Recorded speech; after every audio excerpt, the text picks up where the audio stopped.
Right, breaking news అయితే చూసాం. మాజీ మంత్రి పేర్ని నాని ఏకంగా దేవుడికే శఠగోపం పెట్టారు. మచిలీపట్నంలోని శ్రీ రంగనాయక స్వామి దేవస్థానం భూముల ఆక్రమణకు పాల్పడ్డారాయన. స్వామివారి పేరుతో 5.33 ఎకరాల భూమి ఉంది. అయితే ఆలయానికి భారీగా ఆదాయం వస్తున్నప్పటికీ 2007లో సదరు భూములకు వేలం నిర్వహించారు. గజం 8,000గా మార్కెట్ ధర ఉండగా వేలంలో పాల్గొన్న వారిని బెదిరించి 1,000 రూపాయలకు దక్కించుకున్నారు. ఈ వ్యవహారంపై రంగనాయక స్వామి దేవస్థానం పాలకవర్గం సభ్యులు కలెక్టర్కు ఫిర్యాదు చేశారు. పేర్ని నానిపై చర్యలు తీసుకోవాలని కోరారు.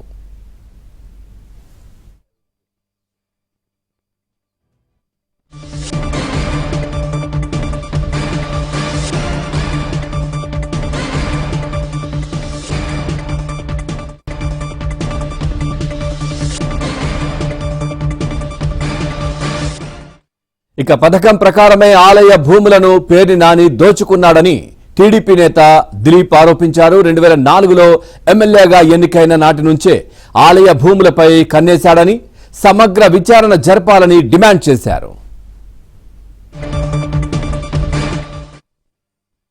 ఒక పథకం ప్రకారం పేర్ని నాని గారు రంగనాయక స్వామి గుడి భూములు ఏ రకంగా కొట్టేయాలో పథకం ప్రకారం చేశారు. రంగనాయక స్వామి గుడికి ఎటువంటి దోపుతాప నైవేద్యాలకి ఇబ్బంది లేకపోయినా కూడా ఆయన భూములు యాక్షన్ పెట్టించాడు. యాక్షన్ పెట్టించి అందులో హెచ్డీ లైన్స్ ఉన్నాయి. ఆ హెచ్డీ లైన్స్ ఎప్పటికీ ఖాళీ చేయరు కాబట్టి ఎవరు కూడా పాటదారులు ముందుకు రాకపోయినా కూడా ఆ హెచ్డీ లైన్స్ ఆయన ఎటువంటి రూపాయి చెల్లించకుండా ప్రభుత్వం ధరంతో హెచ్డీ లైన్స్ మార్పించాడు. అలాగే ఆ భూముల్ని ఆయనే కొన్నాడు. దానికి నిదర్శనం ఆయన కుటుంబ సభ్యులతో భూమి 27/2023 డాక్యుమెంట్ నెంబర్తో ఆయన పేర్ని వెంకటరామయ్య గారి భార్య జయసుధ గారి పేరు మీద రంగనాయక స్వామి భూములు కొన్నాడు. నిదర్శనం ఈ డాక్యుమెంట్.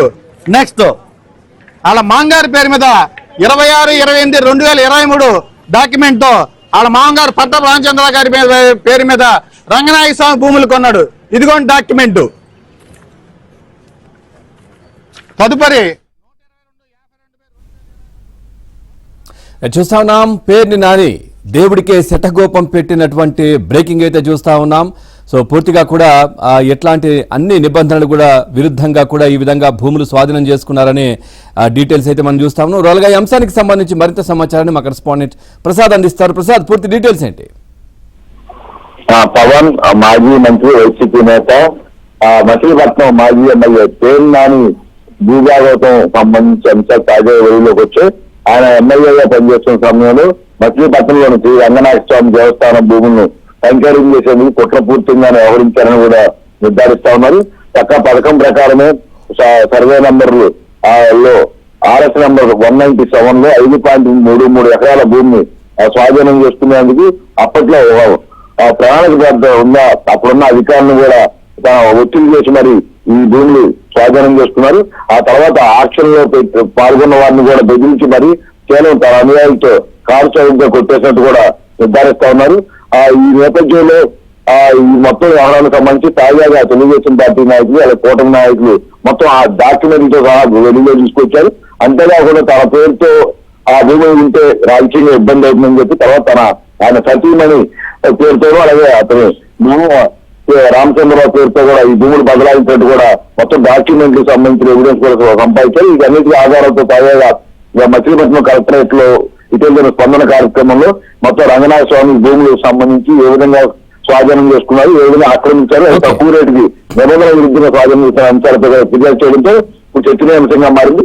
వీటికి సంబంధించి పూర్తిగా విచారణ చర్యలు తీసుకోవాలని కూడా అధికారులను కోరుతున్నారు. Right, thank you Prasad, thanks for the updates.